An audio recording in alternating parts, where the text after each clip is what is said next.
क्या वेदों और पुराणों के अध्ययन से परम ईश्वर को जाना जा सकता है?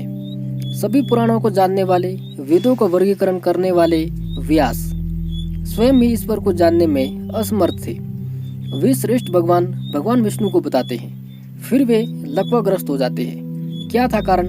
आइए जानते हैं। एक समय की बात है, नैमिषारण्य में जब वेद व्यास ने शौनक और अन्य ऋषियों को रुद्र सूक्त का जाप करते हुए और शिव नामों का जाप करते हुए पाया, व्यास ने उन सभी को गिरिजा के साथ एकाकर होते हुए देखकर ऋषि व्यास ने अपनी तर्जनी उठाई और इस प्रकार कहा। शब्दों के विशाल विस्तार का मंथन करने और बार बार दृढ़ निष्कर्ष पर पहुंचने के बाद केवल यही मेरे समझ में आया है कि सभी के भगवान हरि का सहारा लिया जाना चाहिए।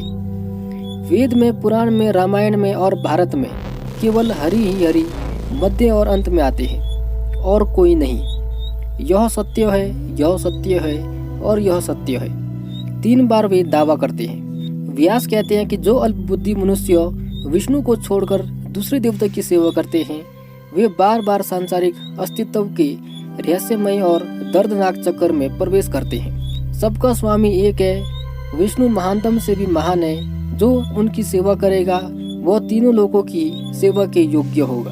फिर वहां उपस्थित ऋषियों ने कहा, हे बुद्धिमान ऋषि, आप हमारे सम्मान और आदर के पात्र हैं, क्योंकि वेदों का वर्गीकरण आपके द्वारा किया गया है। आप पुराणों से परिचित हैं, लेकिन आपने जो तर्जनी उठाकर ये बात कही है उस पे हमें विश्वास नहीं है। गच्छ वाराणसी व्यासा यत्र विश्वेश्वर स्वयं। हे व्यास, वाराणसी जाओ जहाँ विश्वेश्वर स्वयं मौजूद है। यह सुनकर क्रोधित व्यास अपने लगभग 10,000 शिष्यों के साथ वहां से तुरंत चले गए। वाराणसी पहुंचने पर व्यास ने माधव की पूजा की, उसके बाद पादों तक चले गए। वहां उन्होंने 5 रातें बिताई और विष्णु के भक्तों द्वारा उनका विधिवत सम्मान किया गया। व्यास ने भगवान विष्णु की अनेकों नाम से स्तुति की। कंसारी, नारायण, कृष्ण, सौरी, चतुर्भुज, वासुदेव, तीनों लोकों के रक्षक, विजयी हो, विजयी हो। हे भगवान, रक्षा करो। हे नरक का नाश करने वाले, हे 1000 सिर वाले पुरुष, हे इंद्र को सुख देने वाले, जो अतीत है और जो भविष्य होगा वह आप ही एकमात्र पुरुष है। उसके बाद फिर ऋषि व्यास बड़ी प्रसन्नता के साथ विश्वेश के निवास यानी मंदिर में आए, अपने शिष्यों के बीच में खड़े हो गए और अपना दाहिना हाथ ऊपर उठाया। उन्होंने उन्हीं छंदों को जोर से गाते हुए सुनाया।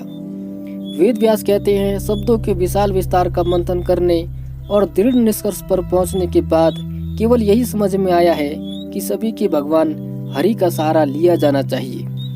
व्यास ने बाएं हाथ को ऊपर उठाया और सुनाया। तब सैलादी ने यानी कि नंदी ने खेल खेल में व्यास के हाथ को निष्क्रिय कर दिया। श्रेष्ठ महर्षि व्यास की वाणी की शक्ति भी स्तब्ध थी। तब भगवान विष्णु गुप्त रूप से वहां आए और व्यास से कहा, हे व्यास, तुमने अवश्य ही बहुत बड़ा अपराध किया है। मैं भी तेरे इस अपराध के कारण बहुत अधिक डर गया हूँ। ब्रह्मांड का केवल एक ही भगवान है और वह विश्वेश है और कोई नहीं। मैं उनके अनुग्रह के कारण ही चक्रधारी हूँ। उनकी शक्ति के कारण मैं लक्ष्मी का स्वामी हूँ। शंभु ने ही मुझे तीनों लोकों को धारण करने की क्षमता प्रदान की थी। उनकी भक्ति के कारण ही मुझे उनसे वरदान के रूप में महानतम ऐश्वर्य प्राप्त हुआ था। यह सुनकर व्यास ने इशारों से कहा कि मेरे कंठ को स्पर्श करो ताकि मैं सांसारिक अस्तित्व के संहारक भवानीश की स्तुति कर सकूं। व्यास के गले को छूने के बाद विष्णु चुपचाप चले गए। तब व्यास, जिसकी भुजा लकवाग्रस्त हो गई थी, उदार मन से महेश की स्तुति करने लगे। फिर अब व्यास प्रसिद्ध व्यास अष्टकम 8 छंद गाते हैं, जिसमें पहला एको ही रुद्रो न द्वितीयो, जो आप सभी लोग जानते होंगे। ब्रह्मा एक ही है, यह बहुत सारी इकाइयां नहीं है, अतः रुद्र एक ही है, उसका कोई दूसरा नहीं है। यदि कहीं कोई और हो तो जैसा ऐसा करने की क्षमता रखता हो वह मुझे समझाए। वे ये भी बताते हैं कि मेरे जैसा अल्पबुद्धि कौन सा व्यक्ति विश्वनाथ को उनके वास्तविक रूप में समझ सकता है, क्योंकि वेद उसे नहीं जानते, ना विष्णु, ना ब्रह्मा, ना मन और ना वाणी। वे ऐसे 8 छंद गाते हैं। ऐसे छंद गाने के बाद नंदी व्यास से प्रसन्न हो जाते हैं। शंभु की ओर से अनुकूल दृष्टि पड़ी, जिससे नंदी ने अपने हाथ का पक्षाघात ठीक किया और मुस्कुराते हुए सभी ब्राह्मणों को प्रणाम किया। फिर नंदीकेश्वर ने कहा, कि जो भी इन 8 छंदों से शिव की स्तुति करेगा उसे शिव का सामीप्य मोक्ष मिलेगा, उसके पाप कम होंगे, बुरे सपने नहीं आएंगे। इसके बाद व्यास शिव के परम भक्त बन जाते हैं और व्यासेश्वर नामक लिंग की स्थापना करते हैं। हर हर महादेव।